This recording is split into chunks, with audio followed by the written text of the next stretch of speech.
Hello Examiner Plus 2 family. അപ്പോൾ മക്കളെ നമ്മൾ first chapter physics and electric charges and ഫീൽഡ്സിൻ്റെ ഓൾറെഡി 2 വീഡിയോ വന്നിട്ടുണ്ടായിരുന്നു. നിങ്ങൾ എല്ലാവരും അടിപൊളിയായിട്ട് കമൻസ് ഒക്കെ ചെയ്ത് സപ്പോർട്ട് ചെയ്യുന്നുണ്ട്. മൂന്നാമത്തെ വീഡിയോയിലേക്കാണ് നമ്മൾ കിടക്കുന്നത്. കുളുംസ് ലോ ആണ് ടോപ്പിക് മക്കളെ.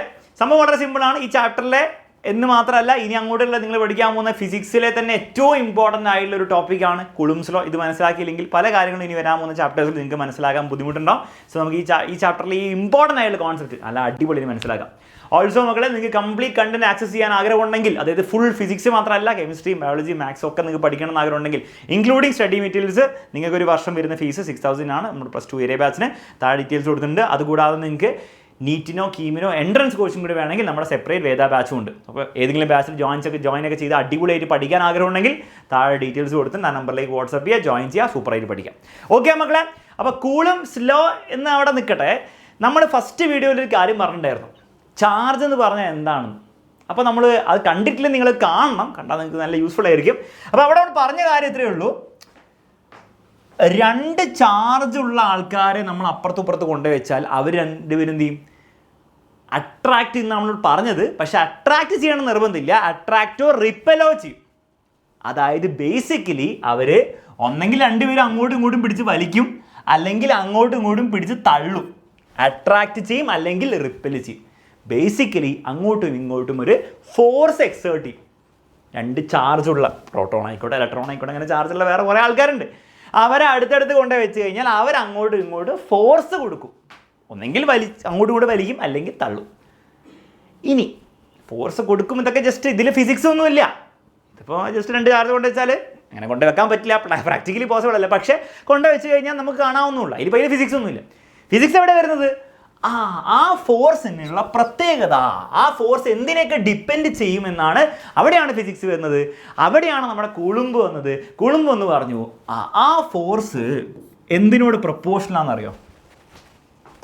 ആ ഫോഴ്സ് ഈ 2 പേർക്ക് ചാർജ് ഉണ്ടാവില്ല, Q1 Q2 എന്ന് പറഞ്ഞാൽ 2 ചാർജ് ആയിക്കോട്ടെ, 3 കൂളുംബ് 2 കൂളുംബ് എന്തോ ആയിക്കോട്ടെ, ആ ചാർജിൻ്റെ മാഗ്നിറ്റ്യൂഡിൻ്റെ മൾട്ടിപ്ലിക്കേഷനോട് പ്രൊപ്പോർഷണൽ ആയിരിക്കും. സാർ മനസ്സിലായില്ല? എടോ, Q1 മാത്രമല്ല പ്രൊപ്പോർഷനിൽ, Q2 മാത്രമല്ല പ്രൊപ്പോർഷനിൽ. Q1 Q2 പ്രൊപ്പോർഷനാണ്. പക്ഷേ Q1 + Q2 പ്രൊപ്പോർഷനിൽ, Q1 - Q2 Q1 × Q2 പ്രൊപ്പോർഷനിൽ. 2 പേരുടെയും ചാർജിൻ്റെ മൾട്ടിപ്ലിക്കേഷനോട് പ്രൊഡക്റ്റിനോടാണ് പ്രൊപ്പോർഷൻ. അപ്പോൾ ഇമ്പോർട്ടൻ്റ് ആണത്.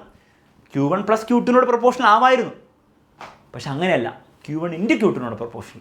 അപ്പോൾ കൂടുമ്പോൾ അത് ആദ്യം പറഞ്ഞു. അപ്പോൾ നമ്മൾ വിചാരിച്ച് തീർന്നു, ഓക്കെ ചാർജിനെ മാത്രമേ ഡിപ്പെൻഡ് ചെയ്യുന്നുള്ളൂ. അല്ലല്ല, ഈ ഡിസ്റ്റൻസിനെ ഡിപ്പെൻഡ് ചെയ്യുന്നുണ്ട്. അതായത് അടുത്ത് വെച്ചാൽ നല്ല ഫോഴ്സ് ഉണ്ടാവും, ദൂരെ വെച്ചാൽ ഫോഴ്സ് കുറയും. അപ്പോൾ ഡിസ്റ്റൻസിനോട് ഡയറക്റ്റ്ലി പ്രൊപ്പോർഷണൽ അല്ല, ഡിസ്റ്റൻസിനോട് ഇൻവേഴ്സ്ലി പ്രൊപ്പോർഷനാണ്. അപ്പോൾ അതൊക്കെ വേണം നമുക്ക് കോമൺ സെൻസ് എന്ന് പറയാം. സാർ ദൂരെ വെച്ച് കഴിഞ്ഞാൽ ഫോഴ്സ് കുറയുമെന്ന് പറയാം. പക്ഷേ കൂടുമ്പോൾ ഒരു സ്റ്റെപ്പും കൂടി പറഞ്ഞു, ഇൻവേഴ്സ്ലി പ്രൊപ്പോർഷണൽ ഡിസ്റ്റൻസ് അല്ല, ഡിസ്റ്റൻസിന് സ്ക്വയർ ആണെന്ന് പറഞ്ഞു. അത് കൂടുമ്പിനെ വെച്ചിട്ടുള്ളൂ, അത് നമ്മളെ കൊണ്ട് പറ്റില്ല. ഇങ്ങനെ കറക്റ്റ് R² ഇൻവേഴ്സ്ലി പ്രൊപ്പോർഷൻ എന്ന് പറയാം, R³ R⁴ കൂടുമ്പോൾ പറഞ്ഞു ഇത് അങ്ങനെയല്ല, ഇതിങ്ങനെയാണെന്ന് പറഞ്ഞു. ഇത് 2 പേരെയും കൂടെ കമ്പൈൻ ചെയ്തൊരു ഇക്വേഷൻ ഉണ്ടാക്കിയാൽ എങ്ങനെ ഉണ്ടാവും? പ്രൊപ്പോർഷണൽ ടു മുകളിൽ Q1 Q2 ഉണ്ടാവും, താഴെ R² ഉണ്ടാവും. ഇതാണ് കൂളുംസ് ലോ. കൂളുംബ് പറഞ്ഞ എത്രയേ ഉള്ളൂ, 2 ചാർജസ് തമ്മിലുള്ള ഫോഴ്സ് പ്രൊപ്പോർഷണൽ ടു ചാർജസിൻ്റെ magnitude and inversely product of ചാർജസിൻ്റെ മാഗ്നിറ്റ്യൂഡ്, മൾട്ടിപ്ലിക്കേഷൻ ഓഫ് ചാർജസിൻ്റെ magnitude and inversely proportional to എന്നാണ് ഡിസ്റ്റൻസിൻ്റെ സ്ക്വയർ.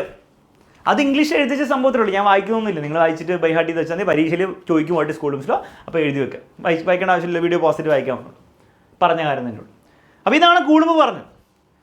പക്ഷേ ഈ പ്രൊപ്പോർഷണാലിറ്റി വെച്ചാൽ അതൊരു ഇക്വേഷൻ ആവില്ലല്ലോ, നമുക്ക് ഫോഴ്സ് കണ്ടുപിടിക്കാൻ പറ്റില്ലല്ലോ, പ്രൊപ്പോർഷണൽ ആണെന്നല്ലേ പറയാൻ പറ്റുള്ളൂ. അപ്പോൾ അവിടെ നമുക്കൊരു കോൺസ്റ്റൻറ്റിനെ കയറ്റണം. നമ്മൾ കോൺസ്റ്റൻറ്റ് ആരാണ് അതും കൂടി പഠിച്ചേക്കാം.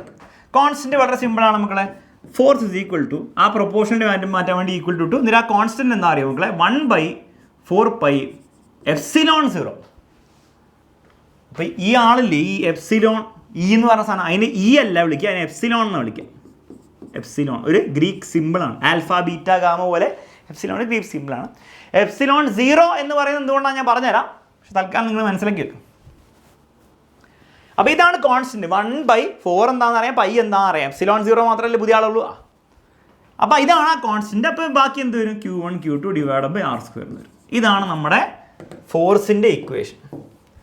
അപ്പോൾ ഇതൊക്കെ കാണുമ്പോൾ ശരിക്കും പറഞ്ഞാൽ നിങ്ങൾക്ക് വേറൊരു ഇക്വേഷൻ ഓർമ്മ വരുന്നുണ്ടോ? 2 മാസുകൾ തമ്മിലുള്ള ഫോഴ്സ് ന്യൂട്ടൺ പറഞ്ഞ അത്രയായിരുന്നു, ഗ്രാവിറ്റേഷൻ ഫോഴ്സ്. ഇത് ഇലക്ട്രോസ്റ്റാറ്റിക് ഫോഴ്സ് എന്ന് വിളിക്കാം. ചാർജ് കാരണമുള്ള force electrostatic force. Gravitation force newton പറഞ്ഞ എന്തായിരുന്നു? Gm1m2/r². അതുപോലെ തന്നെ അല്ലേ ഇതും? 2 മാസുകൾ തമ്മിലുള്ള ഫോഴ്സാണിത്, 2 ചാർജുകൾ തമ്മിലുള്ള ഫോഴ്സാണിത്. സെയിം അല്ലേ? m1 m2 q1 q2 r². ആകെ ജിക്ക് പകരം 1/4πε0 ഉള്ളൂ. യെസ്, ബേസിക്കലി ന്യൂട്ടൺ പറഞ്ഞതിൻ്റെ ഒരു കോപ്പി ആയിരുന്നു കുളുമ്പ് എന്ന് വേണേൽ പറയാം. കോപ്പി അടിയുന്നതിന് കാണാൻ കൂടുതൽ നമ്മൾ ഇൻസ്പയർഡ് എന്ന് പറയും. Inspired from Newton's universal law of gravitation. കാരണം അതേ ഒരു മോഡലാണ് ഇതും ഫോളോ ചെയ്തത്. ആ കോൺസ്റ്റൻറ്റിലും പിന്നെ ചാർജിൻ്റെ കാര്യത്തിലേ വ്യത്യാസമുള്ളൂ, പക്ഷേ ഏതാണ്ട് നേച്ചർ സെയിം ആണ്. അപ്പോൾ ഇത്രയുള്ള ഇക്വേഷൻ. അപ്പോൾ 2 ചാർജ് 2 കൂളും 3 കൂളും വന്നു, ഡിസ്റ്റൻസ് 2 മീറ്റർ തന്നു. ഇതിൻ്റെ വാല്യൂം കൂടെ ഞാൻ നിങ്ങൾക്ക് പറഞ്ഞു തരും. അത് പറഞ്ഞു കഴിഞ്ഞാൽ നിങ്ങൾക്ക് 2 ചാർജ് തമ്മിൽ ഇലക്ട്രോസ്റ്റാറ്റിക് ഫോഴ്സ് കണ്ടുപിടിച്ചൂടെ? കണ്ടുപിടിക്കാം. ഇത്രയുള്ള സംഭവം. ഇനി സാർ ഇതിൻ്റെ വാല്യൂ എന്താണ് പറഞ്ഞുതരാം, അതിൻ്റെ വാല്യൂ നമുക്ക് സംസാരിക്കാം. അപ്പോൾ അതിനാദ്യം നിങ്ങൾ മനസ്സിലാക്കേണ്ടത് ഈ ε0ൻ്റെ വാല്യൂ എന്താ മനസ്സിലാക്കാം. ε0ൻ്റെ വാല്യൂ ബൈ ഹാർട്ട് പഠിച്ചു വെക്കണം. 8.85 × 10⁻⁻12 ആണ് SI യൂണിറ്റിൽ എഴുതുന്നത്. 8.85 × 10⁻⁻12 ആണ് അവൻ്റെ SI യൂണിറ്റിലെ വാല്യൂ. പക്ഷെ മിക്ക സമയത്തും നമുക്ക് ഈ 1/4π ഓരോ പ്രാവശ്യവും കാൽക്കുലേറ്ററിൽ 1/4 × 3.14 × 8.85 × 10⁻⁻12 ചെയ്യാൻ ബുദ്ധിമുട്ടായതുകൊണ്ട് നമുക്കൊരു കാര്യം ചെയ്യാം. ഈ 1/4πε0, 4 എന്തായാലും കോൺസ്റ്റൻ്റ് ആണ്, മാറില്ല. പൈയും കോൺസ്റ്റൻ്റ്, ε0 കോൺസ്റ്റൻ്റ് ആണ്. അപ്പോൾ അതിൻ്റെ മൊത്തത്തിലൊരു വാല്യൂ ഉണ്ടാക്കിയാൽ നന്നായിരിക്കില്ലേ? അപ്പോൾ ഇതിനെ മൊത്തത്തിൽ നമുക്ക് എന്ത് ചെയ്യാം? കെ എന്ന് വിളിക്കാം. എന്നിട്ട് ആ കെ കണ്ടുപിടിച്ച് കഴിഞ്ഞാൽ എപ്പോഴും കെ എന്ന് എഴുതിയാൽ മതി. കെൻ്റെ വാല്യൂ കിട്ടി കഴിഞ്ഞാൽ കാൽക്കുലേറ്റർ ഇട്ട് സോൾവ് ചെയ്യാൻ എളുപ്പമല്ലേ? അപ്പോൾ ഈ ഒരു ഐറ്റത്തിന് നമ്മൾ കെ എന്ന് വിളിക്കാൻ പോവാണ്. അപ്പോൾ കെ എന്തായിരിക്കും? കെ എന്ന് പറഞ്ഞാൽ ഒരു കോൺസ്റ്റൻറ്റ്, പ്രത്യേക പേരൊന്നുമില്ല, അതിന് പേരൊന്നുമില്ല. 1/4πε0 ആയിരിക്കും. നിങ്ങൾ കാൽക്കുലേറ്റർ പിടിച്ചിട്ട് 1/4 × 3.14 × ε0 ബൈ ഹാർട്ട് പഠിച്ചോളാം. ഇട്ട് കൊടുത്താൽ നിങ്ങൾക്ക് കിട്ടാൻ പോകുന്ന വാല്യൂ എന്തായിരിക്കും? അപ്രോക്സിമേറ്റ്ലി 9 × 10⁻9 ആയിരിക്കും. എന്തായിരിക്കും മക്കളെ?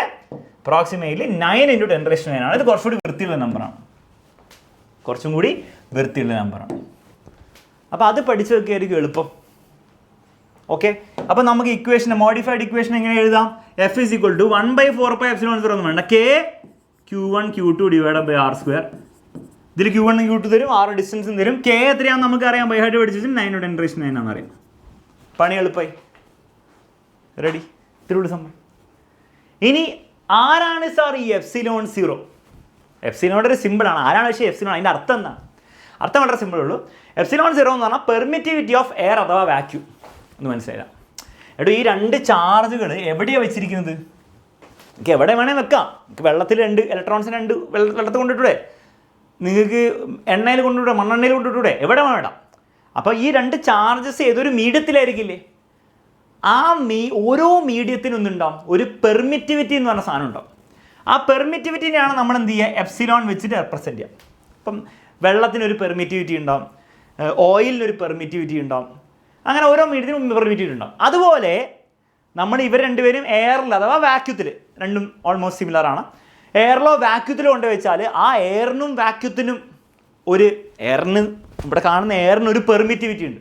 ആ എയറിൻ്റെ പെർമിറ്റിവിറ്റിയാണ് നമ്മൾ വിളിക്കുക ε0 എന്ന് വിളിക്കുക. അതിൻ്റെ വാല്യൂ ആണ് ഞാനീ പറഞ്ഞത്. അപ്പോൾ സാർ വെള്ളത്തിന് വേറെ പെർമിറ്റിവിറ്റിൻ്റെ വാല്യൂ ആണ്. അതെ, വെള്ളത്തിൻ്റെ പെർമിറ്റിവിറ്റി എന്തായിരിക്കും? ε ഓഫ് വാട്ടർ. അത് വേറെ എന്തോ ആയിരിക്കും. ഓയിലിൻ്റെ വേറെ എന്തോ ആയിരിക്കും. അപ്പം രസകരമായുള്ള അതിനനുസരിച്ച് ഫോഴ്സും മാറും. കാരണം ഇതിപ്പോൾ എയറിൽ വെക്കുമ്പോഴേ ഉള്ളൂ 1/4πε0 വരിക, 8.85 ഒക്കെ വരിക. നാളെ വെള്ളത്തിൽ വെക്കുമ്പോൾ വെള്ളത്തിൻ്റെ പെർമിറ്റിവിറ്റിയാണ് വേണ്ടത്. ഓയിലിൽ വെക്കുമ്പോൾ ഓയിലിൻ്റെ പെർമിറ്റിവിറ്റിയാണ് വരിക. ഒന്ന് മനസ്സിലാക്കി വെക്കുക. പക്ഷെ നമുക്കതൊന്നും പഠിക്കാനല്ല, നമുക്കത് പിന്നീട് സെപ്പറേറ്റ് ടോപ്പിക്കായിട്ട് പഠിക്കാം. അത്ര ഇമ്പോർട്ടൻറ്റും അല്ല. നമുക്ക് പഠിക്കാനുള്ളത് ഈ എയറിൽ വെക്കുമ്പോഴുള്ള ഫോഴ്സാണ്. എയറിൽ വെക്കുമ്പോഴുള്ള ഫോഴ്സ് എത്രയാണ്? ഇത് കിട്ടും, ഇത് ε0 ഇതാണ് വരിക. ഇട്ട് കൊടുത്താൽ നിങ്ങൾക്ക് എന്താണ്? ഇതാണ് ഇക്വേഷൻ വരിക അവസാനത്ത്, എയറിലെ ഫോഴ്സിൻ്റെ ഇക്വേഷൻ. ഇനി വേറെ മീഡിയത്തിൽ വെക്കുമ്പോൾ ഫോഴ്സിൻ്റെ ഇക്വേഷൻ എങ്ങനെ മാറാൻ നമ്മൾ പിന്നീട് പഠിക്കും. തൽക്കാലം ഇത്രയും മതി. ക്ലിയർ ആണ് മക്കളെ? ഇനി ഒരു കാര്യം കൂടെ പഠിച്ചിട്ട് നമുക്ക് ഇതിൻ്റെ പ്രോബ്ലം ചെയ്യാം. ഈ ε0 എന്ന് പറഞ്ഞ സാധനത്തിൻ്റെ യൂണിറ്റ് നമ്മൾ പറഞ്ഞില്ല, SI യൂണിറ്റ് പറഞ്ഞില്ല, അതും കൂടി ഒന്ന് പഠിച്ചേക്കാം. അപ്പോൾ അതുണ്ടാകാൻ വേണ്ടി നിങ്ങൾ ആകെ ചെയ്യേണ്ടത് ഈ ഇക്വേഷൻ ε0നെ ഒറ്റപ്പെടുത്തണം. അപ്പോൾ ε0 ഒരു കാര്യം ചെയ്യാം, ഇവിടെ കൊണ്ടുവരാം. ഫോഴ്സിന് അങ്ങോട്ട് കൊണ്ടുപോയാൽ എന്തായിരിക്കും ഇക്വേഷൻ ഉണ്ടാവുക? ഒന്നുമില്ല, ε0 = 1/4π. ഈ ഫോഴ്സ് താഴേക്ക് വരും, പിന്നെ Q1 Q2/r² അല്ല ഉണ്ടാവുക. ഇനി ഇതിൻ്റെ ഓരോന്നിൻ്റെ യൂണിറ്റ് എഴുതിക്കുക. 4πക്ക് യൂണിറ്റ് ഇല്ല, ഫോഴ്സിൻ്റെ യൂണിറ്റ് എത്രയാണ്? ന്യൂട്ടൺ ആണ്. അപ്പോൾ 1/N വരും. ചാർജ് കൂളുംബാണ്, കൂളുംബ് സ്ക്വയർ വരും. ഡിസ്റ്റൻസ് മീറ്റർ ആണ്, മീറ്റർ സ്ക്വയർ വരും. അപ്പോൾ coulomb square per newton metre square ആണ് എന്ത് വരിക? എപ്സിലോൺ സീറോൻ്റെ SI യൂണിറ്റ് വരിക. അപ്പോൾ എപ്പോഴും നമ്മൾ ഈ വാല്യൂസ് എഴുതുമ്പോൾ ഇനി പോലെ ശ്രദ്ധിക്കണം, യൂണിറ്റും കൂടി എഴുതണം. അപ്പോൾ യൂണിറ്റ് എന്താണ് വരിക? SI unit coulomb square by newton metre square. Example ചോദിക്കുകയും ചെയ്യും കേട്ടോ, ന്യൂട്ടൺ മീറ്റർ സ്ക്വയർ. അങ്ങനെയാണ് പറയുക. ഇവൻ്റെ K എന്ന് പറഞ്ഞാൽ 9 ആണ്. പക്ഷേ അതിൻ്റെ യൂണിറ്റ് എന്താണ്? ഇവിടെ K എന്ന് പറഞ്ഞാൽ 1/4π എപ്സിലോൺ സീറോ ആണ്. 4πക്ക് എന്തായാലും യൂണിറ്റ് ഇല്ല. അപ്പോൾ എപ്സിലോൺ സീറോൻ്റെ റെസിപ്രോക്കൽ ആയിരിക്കും Kൻ്റെ യൂണിറ്റ്. അപ്പോൾ എപ്സിലോൺ സീറോ റെസിപ്രോക്കൽ എന്താണ്? ന്യൂട്ടൺ മീറ്റർ സ്ക്വയർ മുകളിൽ എഴുതുക, താഴെ കൂളും സ്ക്വയർ എഴുതുക. പണി എളുപ്പമല്ലോ. ഇത്രയുള്ള പരിപാടി. അപ്പോൾ ഇത്രയും കാര്യങ്ങൾ നിങ്ങൾ പഠിച്ചു. തിയറി കഴിഞ്ഞു. ഇനി ചോദ്യം ചെയ്യാം. What is the force between two small charged spheres having charges of 2 × 10⁻⁻7 coulomb and 3 × 10⁻⁻7 30 30 centimetre എയറിൽ അടുത്തെടുത്ത് വെച്ചിരിക്കുന്ന രണ്ട് ചാർജ് തമ്മിലുള്ള ഫോഴ്സ് കണ്ടുപിടിക്കാൻ ചോദിച്ചാൽ അറിയില്ലേ? എന്താ ഇക്വേഷൻ? F = 1/4π എപ്സിലോൺ സീറോ വേണ്ട, K മതി. K Q1 Q2/R² മതി. Kൻ്റെ വാല്യൂ എത്രയാ? 9 × 10⁻⁻⁷ ഇടുക. Qൻ്റെ വാല്യൂ എത്രയാ? തന്നിട്ടുണ്ട്, 2 × 10⁻⁷. ഓക്കെ. മറ്റവൻ്റെ എത്രയാ? 3 × 10⁻⁷. ഡിസ്റ്റൻസ് എത്രയാ? 30 സെൻറ്റിമീറ്റർ. പക്ഷേ ഈ ഡിസ്റ്റൻസ് എപ്പോഴും നമ്മൾ മീറ്ററിലാണ് എഴുതേണ്ടതെന്നുള്ള ആരെയും മറന്നു പോകരുത്. അപ്പോൾ 30 സെൻറ്റിമീറ്ററിനെ മീറ്ററിലേക്ക് മാറ്റണം. എങ്ങനെ ചെയ്യുക? 30 സെൻറ്റിമീറ്റർ മീറ്ററിലേക്ക് ആക്കണം. 30നെ 100 കൊണ്ട് ഡിവൈഡ് ചെയ്യുക. 100 കൊണ്ട് ഡിവൈഡ് ചെയ്താൽ 30 സെൻറ്റിമീറ്റർ = 30/100 മീറ്റർ ആണ്. മീറ്ററിലേക്ക് ആക്കണമെങ്കിൽ 100 കൊണ്ട് ഡിവൈഡ്. അപ്പോൾ എത്ര കിട്ടുക? 2 ചാട്ടം ചേടാ 0.3 കിട്ടും. 0.3 മീറ്റർ. എന്നിട്ട് നിങ്ങൾക്ക് സബ്സ്റ്റിറ്റ്യൂട്ട് ചെയ്യാൻ എന്ത് വേണം ചെയ്യാം? വിഷ്വലായിട്ടില്ല. 0.3 സ്ക്വയർ ചെയ്യാൻ മറക്കരുത്. ഇത് പിടിച്ച് കാൽക്കുലേറ്ററുടെ ആൻസർ കമൻറ്റ് ബോക്സിൽ ഇടാൻ വേണ്ടിയാണ്. അത്രയും ന്യൂട്ടൺ ആയിരിക്കും ഫോഴ്സ്. കഴിയും. ഇത്രയുള്ളൂ സംഭവം. ഇതുപോലത്തെ ചോദ്യം എക്സാമിൽ ചോദിക്കും. ഇവിടെ ശ്രദ്ധിക്കേണ്ട 2-3 കാര്യങ്ങൾ. ഇനി ഈ ചോദ്യത്തിൽ ഇത് -3 × 10⁻⁷ കൂളുംബ് എന്നാണ് തന്നതെങ്കിൽ നിങ്ങൾ Q2നെ -3 എന്ന് അങ്ങനെ എഴുതണോ? വേണ്ട. നിങ്ങളെപ്പോഴും ചാർജിൻ്റെ മാഗ്നിറ്റ്യൂഡ്സ് മാത്രമേ ഇവിടെ എടുക്കുന്നുള്ളൂ എന്നുള്ള കാര്യം മനസ്സിലാക്കുക. -3 കൂടാണെങ്കിൽ നിങ്ങളിവിടെ ഫോഴ്സ് കാൽക്കുലേറ്റ് ചെയ്യുമ്പോൾ നിങ്ങൾ മാഗ്നിറ്റ്യൂഡ് എടുക്കുക. എപ്പോഴും ഫോഴ്സ് എന്താണ്? പോസിറ്റീവാണ് വരിക. ഓക്കെ, ആ കാര്യം ക്ലിയർ ആണ്. ഓക്കെ. പക്ഷെ അപ്പം എങ്ങനെ സാർ ശരിയാവുക? കാരണം 2ഉം 3യും തമ്മിലുള്ള അതേ ഫോഴ്സ് ആയിരിക്കുമോ 2ഉം -3യും തമ്മിലുള്ള ഫോഴ്സ്? അതെ, മാഗ്നിറ്റ്യൂഡ് സെയിം ആയിരിക്കും, ഡയറക്ഷൻ വേറെ ആയിരിക്കും. അപ്പോൾ സാർ ഡയറക്ഷൻ ഇമ്പോർട്ടൻ്റ് അല്ലേ? ഇമ്പോർട്ടൻ്റ് ആണ്. അത് സിമ്പിൾ കോമൺ സെൻസ് വെച്ച് കണ്ടുപിടിച്ചാൽ മതി. അതിന് ഇക്വേഷൻ്റെ ആവശ്യമില്ല. എങ്ങനെ സാർ കോമൺ സെൻസ് ഉപയോഗിക്കുക? പറഞ്ഞുതരാം. ആകെ നിങ്ങൾ ആലോചിക്കേണ്ടത്, നിങ്ങൾ ചെറിയ ക്ലാസ്സിലേക്ക് പഠിച്ചില്ലേ, ഒരേപോലത്തെ ചാർജ് എപ്പോഴും എന്ത് ചെയ്യും? റിപ്പൽ ചെയ്യും. നെഗറ്റീവ് റിപ്പൽ ചെയ്യും, പോസിറ്റീവ് റിപ്പൽ ചെയ്യും. ഓപ്പോസിറ്റ് ചാർജസ് അങ്ങോട്ടും ഇങ്ങോട്ടും അട്രാക്ട് ചെയ്യും. അത്ര ആലോചിച്ചാൽ മതി. ഇനി നിങ്ങൾക്ക് പറയാൻ പറ്റില്ലേ 2ഉം 3യും ഒരേപോലത്തെ പോസിറ്റീവ് ചാർജസ് ആണ്, അവർ റിപ്പലാണ് ചെയ്യാന്ന്. അപ്പോൾ ഡയറക്ഷൻ ചോദിച്ചു കഴിഞ്ഞാൽ എഴുതണം they will ripple each other എന്ന് എഴുതണം. മാഗ്നിറ്റ്യൂഡ് കണ്ടുപിടിക്കാൻ വേണ്ടി മറ്റേ ഇതൊന്നും വേണ്ട, നെഗറ്റീവും പോസിറ്റീവും വേണ്ട. ഇത് 2ഉം -3 ആണെങ്കിൽ പോസിറ്റീവ് നെഗറ്റീവ് ആണ്, ദേ വിൽ അട്രാക്ട് എന്ന് പറയണം. അത്രേ ഉള്ളൂ സംഭവം. അപ്പം ഫോഴ്സിൻ്റെ ഇക്വേഷനിൽ നിങ്ങൾ ആകെ എന്തേ ചെയ്യേണ്ടതുള്ളൂ? മാഗ്നിറ്റ്യൂഡ് മാത്രമേ ഇട്ട് കൊടുക്കേണ്ടതുള്ളൂ എന്നുള്ള ആ ഒരു കാര്യം കൂടെ ഓർത്ത് വെക്കുക. ഇത്രയും കാര്യം ചെയ്ത സെറ്റാണ്. നിങ്ങൾ ഒന്നും കൂടി ഈ കാര്യം മനസ്സിലാക്കി നിങ്ങൾക്ക് ഉറപ്പിക്കാൻ വേണ്ടി ഒരു ക്വസ്റ്റ്യൻ ഞാൻ തരാം മക്കളെ. Q1 എന്ന് പറഞ്ഞ ചാർജിൻ്റെ മാഗ്നിറ്റ്യൂഡ് 2 കൂളുംബ് വേണ്ട, നമുക്ക് എന്ത് ചെയ്യാം? 0.5 കൂളുംബ് എടുക്കാം. Q2ൻ്റെ മാഗ്നിറ്റ്യൂഡ് 12 കൂളുംബ് എടുക്കാം. ഡിസ്റ്റൻസ് = മീറ്ററിൽ തന്നെ തരാം 5 metre. Find the force. Comment ബോക്സിൽ കമൻറ്റ് ചെയ്യുക. ഇത് നിങ്ങൾ കറക്റ്റായിട്ട് നിങ്ങൾക്ക് കമൻറ്റ് ചെയ്യാൻ പറ്റിക്കഴിഞ്ഞാൽ ഈ ഒരു ടോപ്പിക്ക് നിങ്ങൾ ക്രിസ്റ്റൽ ക്ലിയർ ആയി എന്നുള്ള കാര്യം എനിക്ക് ഉറപ്പാണ്, നിങ്ങൾക്ക് ഉറപ്പാണ്. ഓക്കെ മക്കളെ, അത്രേ പറയാനുള്ളൂ. മറ്റൊരു വീഡിയോയിൽ വീണ്ടും കാണാം. ഓൾസോ ഞാൻ പറഞ്ഞ പോലെ തന്നെ ഫുൾ കണ്ടന്റ് നിങ്ങൾക്ക് ആവശ്യമുണ്ടെങ്കിൽ തീർച്ചയായിട്ടും നിങ്ങൾ എന്ത് ചെയ്യുക? ഉയരെ ബാച്ചിൽ വേഗം അഡ്മിഷൻ എടുക്കുക. എത്രത്തോളം നിങ്ങൾ ലേറ്റ് ആവുന്നു അത്രത്തോളം നിങ്ങൾ കണ്ടന്റും ടൈം ടേബിൾ പ്രകാരം നിങ്ങൾ ഫോളോ ചെയ്യേണ്ട കണ്ടന്റ് നിങ്ങൾ മിസ് ചെയ്തുകൊണ്ടിരിക്കുകയാണ്. സോ ജോയിൻ ചെയ്യാൻ ആഗ്രഹമുണ്ട്, എക്സാമിൻ്റെ ക്ലാസ് മനസ്സിലാവുന്നുണ്ട് എങ്കിൽ ഒന്നും ആലോചിക്കാനില്ല, വേഗം അഡ്മിഷൻ എടുക്കുക, അടിപൊളിയായിട്ട് പഠിക്കുക. മറ്റൊരു വീഡിയോയിൽ വീണ്ടും കാണാം. Bye bye and take care.